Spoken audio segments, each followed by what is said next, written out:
Olá novamente, eu vou aqui falar sobre Diário de uma Apotecária, ou em japonês, Kazuhiya no Hitorigoto.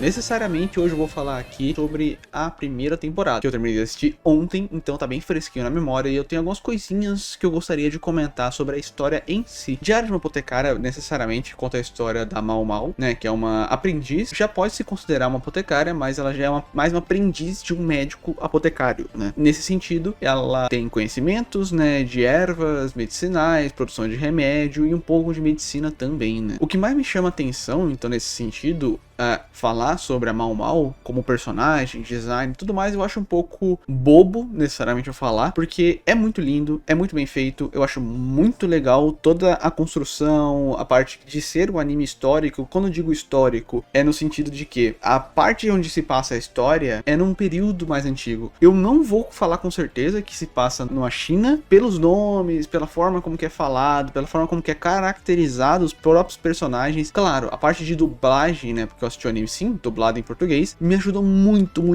porque o anime ele é muito bom de se consumir escutando uma língua nativa, porque muitos dos termos, muitas das conversas, muitas das palavras que são ditas no fundo, fica muito mais claro pra aquele que tá vendo, entendeu? Quando você tá só ouvindo e conseguindo consumir o que tá tendo na tela, por ser um anime muito belo, muito bem, quando eu digo caracterizado, em questão de quando eles mostram os templos, as partes dos palácios, a parte dos designs, das roupas, é tudo muito bem construído nesse sentido e é muito bem mostrado pra gente também. Bom, como eu disse, a Mao Mao, né, tem toda essa parte de introdução, falando um pouco mais sobre ela, e a história gira em torno disso, né, ela, no começo da história, né, não como um spoiler, mas como uma contextualização, ela acaba sendo sequestrada e ela começa a trabalhar como serviçal dentro do palácio, né, ela foi vendida pelas pessoas que raptaram ela, venderam ela pro palácio para virar uma serviçal. Ela começa na parte de limpeza, de roupas e tudo mais, e conforme o tempo a história vai passando, ela vai passando a demonstrar cada vez mais sobre o seu conhecimento que ela já tinha, né, previamente.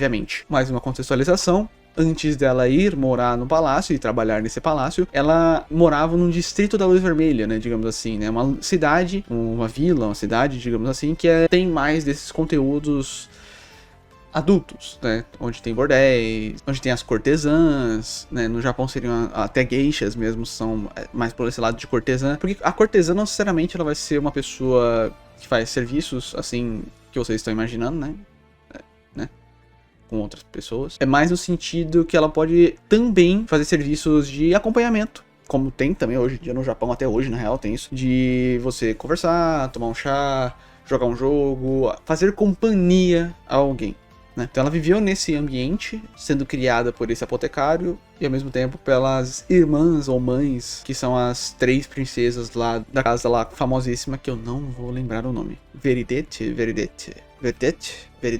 eu não lembro, mas é uma coisa assim. Só pra contextualizar, quem criou ela e o apotecário seria o Luomen, que é o apotecário, médico e tudo mais. As mulheres que criaram ela também foi a Madame, né, que é a dona do bordel, digamos assim. A Joka, que é uma das 3 princesas. A Mei Mei, que é a mais velha, então ela tem muito mais a ver com esse instinto de proteção e tudo mais. Ela é mais inteligente, digamos assim, também, né. Ela faz os serviços mais de receber os clientes um pouco mais ardilosos, digamos assim. E a Pairin, que querendo ou não, como posso dizer, é mais direta naquilo que ela faz, naquilo que ela gosta, e é muito uma figura materna pra protagonista, se você vai entender um pouco mais pra frente. E é isso, você tem as 3 personagens que todas são muito bem feitas, muito bem dubladas, o design e tudo mais. É um pouquinho exagerado, né, mas naquelas também, nada que, nossa, acabou com o anime, mas, né, acho que esse anime tem um pouco assim de exagero em questão de voluptuosidade de personagens que são demonstradas dentro da obra. Então, quando é pra ser, né.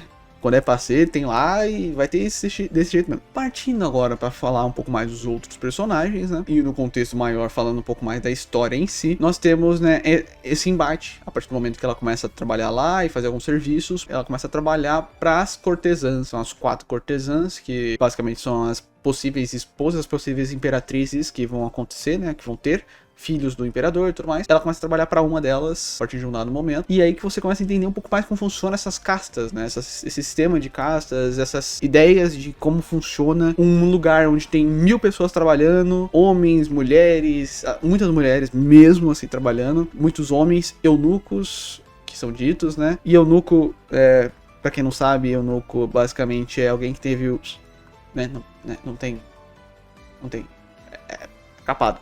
Blau. Não tem. Faz sentido, né? Que eles até dizem que pra ser um eunuco você recebe muito bem, é um serviço muito bom, mas, né, você perde algo que faz parte do seu ser, digamos assim. É complicado. Então tem muitas coisinhas que são colocadas dentro da história e pra mim, minha opinião, tudo que tangencia a história, o romance principal é muito bom. Todos os personagens que são secundários, conselheiros, os senhores, tudo mais, são personagens muito bons mesmo, assim, muito bons mesmo. Eu gostei bastante deles. Eu posso dar como exemplo que tem, né, o par romântico, digamos assim, da protagonista. Par romântico, que é pior parte do anime, mas eu vou deixar bem claro mais pra frente. É dito, né, ao longo da história, que quem descobre essa joia dentro da Service é o Jinchi, né? Eu não sei o que ele poderia ser. Eu entendo que ele tem um cargo alto e é dito que ele pode ter alguma coisa com a realeza ou algo do tipo, mas ele faz um serviço prestado pras serviçais, né, pras concubinas. Então meio que ele tem uma parte política,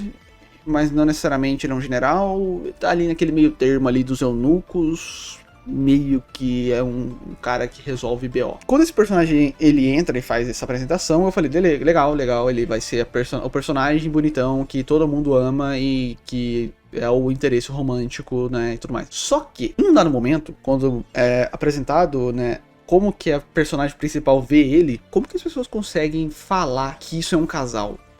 Tipo, pra mim, Juliano, não acho legal quando alguém não quer algo, não tem interesse, não tá nem aí pra isso e categoricamente sente nojo olhando pra sua cara, você insistir em querer algo com a pessoa. Você entende o que eu tô falando? Ah, mas a a Mal, no caso Mei, a Mal vai aprender o que é o amor. Porra, velho. Mano, ela não está afim desde o começo. Ela não está afim.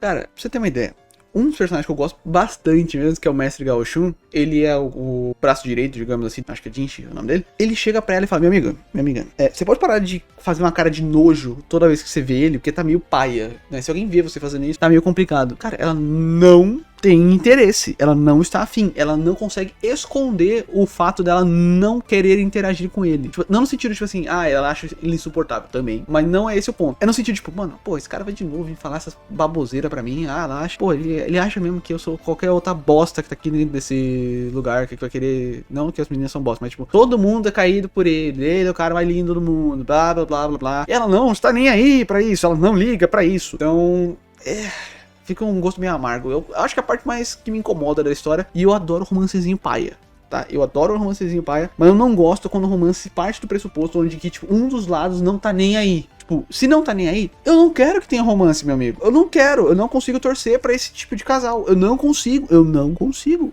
Eu acho que, tipo assim, não deveria ser. Poderiam ser bons amigos, não tem problema. Qual que é o problema de eles serem bons amigos? Nossa, que lindo! Mas tudo gira em torno disso, né? Ela precisa de se casar, ela vai ter que se casar em algum momento. Eu entendo o contexto que isso é contado, a forma como lida como um contexto, e que como, tipo assim, ela tá com ele em algum momento da história. É muito bom pra ela se proteger do mundo que ela vive, mas poderia ser um pouquinho mais, né? Ela não liga pra ele.